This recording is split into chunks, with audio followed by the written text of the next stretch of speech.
And welcome to Two Old Farts in a Cart, Season 4, Episode 2. I'm the Coach Dick Cox, joined with Coach Barry Toney.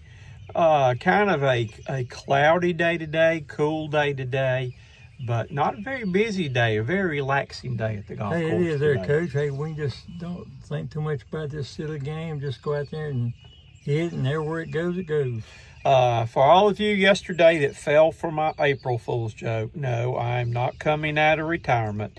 I love to X and O. I love the strategies of the game. I love to teach the game, but I ain't getting back into basketball with all the politics and everything. I would never get back into coaching with the politics and things going on today. How about you? Hey, that's right there, Coach. And the ADs, they're in position now where instead of giving you about 4 or 5 years to develop your program, you better start doing it by year one. It used to be you would build a program, but now you build it for 1 year. After 1 year, you go out and recruit a whole new team, football, basketball, whatever. Right. You have to go out and bring almost in a new crowd. And it's kind of funny, I saw where South Carolina brought back one of the players they lost in the transfer portal last year, Meechie Johnson. The grass wasn't too green there at Ohio State, so he's coming back to the Gamecocks. But it's just, you know, we talked about this at the ACC tournament, that we'll probably see the same teams in the same positions next year in the tournament, in the NCAA tournament. It'll just be with all new faces. Hey, you're right there, Coach. And, you know, looking at it from a coach's viewpoint, you have to be recruiting threefold. One, you got to recruit the roster you got now, and then you look at the portal, and then if you got room, you work with your high school talent. And like we talked about on our last episode, Rick Pitino said he wasn't even recruiting high school players now. He's bringing 3 in. I saw where he's already got one guy signed to come in for next year, though. But he said you've got to win now. You don't build for the future. That's right. Now, I agree. I agree with what he's saying, too. Well, we'll be back to talk about some more things that Two Old Farts in a Cart talk about during a round of golf. But I guess we better go ahead and hit our next shot here on this hole. Well, we'll attempt to do it, yes, Coach. Hit it straight, hit it long, but don't hit it often. That's right. Don't hit it wrong. All righty, here we go. We'll be back in a minute. And welcome back to Two Old Farts in a Cart. Coach Toney, let's talk a little bit about the Final Fours right now. I'm a little bit concerned for the South Carolina Gamecock women in their Final Four matchups here, because everyone in the Final Four they lost to this year. Now, they did beat Texas twice, but it's hard to beat a good team 3 times in a season. But who are you picking? What's your picks look like for the women's Final Four? Well, I tell you what, I think they should be 2 very good ball games, but I think, I say this redundantly, I think UConn. That's my sleeper, UConn. I think UConn, because, you know, Paige Beckers, Fudd, and Strong are really playing well. And they got, you know, several coming off the bench with some extra depth, too. But Beckers is playing some of her best basketball of her career right now. But you don't know. All it takes for one bad game, and it's time to start taking inventory for next year. Does South Carolina get by Texas? I think they will. Okay. I know Texas is strong, but I don't think Texas still has the overall quality that the Gamecocks have.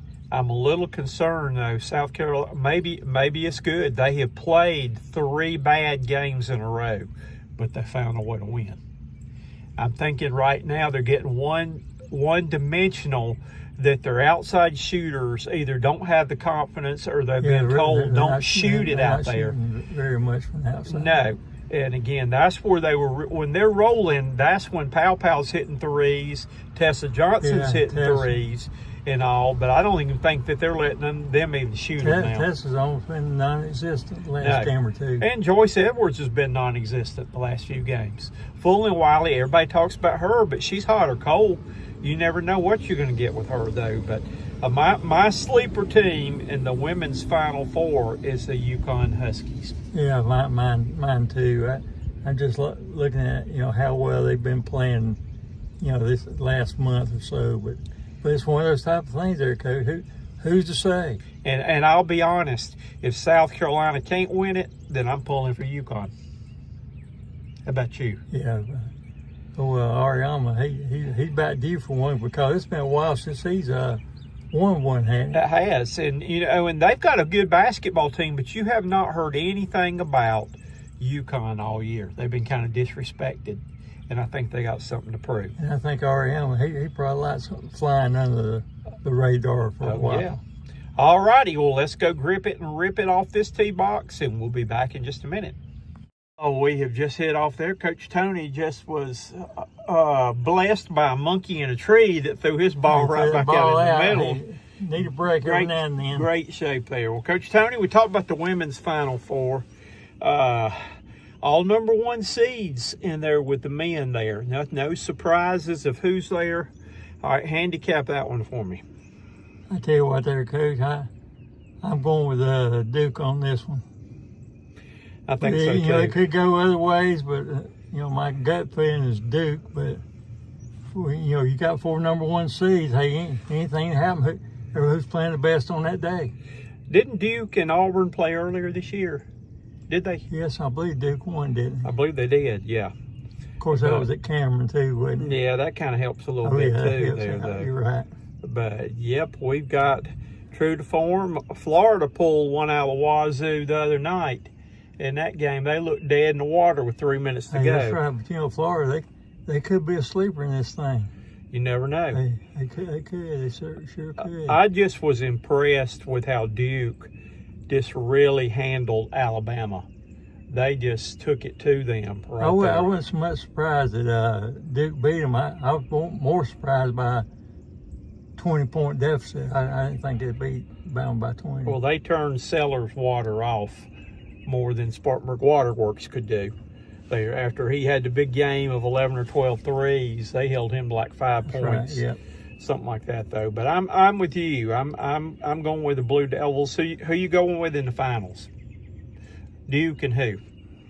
I tell you what, I just gut feeling. I think it's going to be Duke and Florida. Might be. When those two teams played during the regular season, who won? I forgot who won there. But them those top 4 or 5 teams in the SEC, they really came true to form. I'm Congrats going to all of them. With Duke and Florida in the finals. That's what I had in my brackets. And then I'm going with Duke to win it. Yeah. At least I'm hoping they'll go win it, because if they do, the value of my autograph picture with Coach K and John Shire just went up, because that'd be 2 Duke national championship coaches that signed my picture. And that thing won't be great, too. That'd be great for ACC. Yeah. Even though I've got the SEC hat on, we've always been big ACC basketball people. That's right.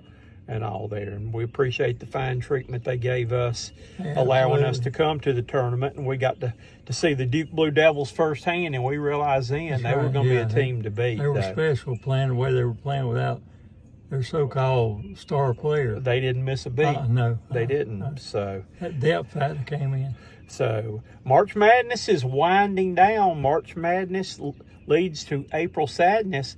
But I'm having fun out here. We're on our Wednesday weekly golf tournament here that we have. Go to play there, though. So far, April has not been April Sadness yet. That's right. And April's going to be a good month. Even next week, after the road to the Final Four, you got the trek down to Augusta.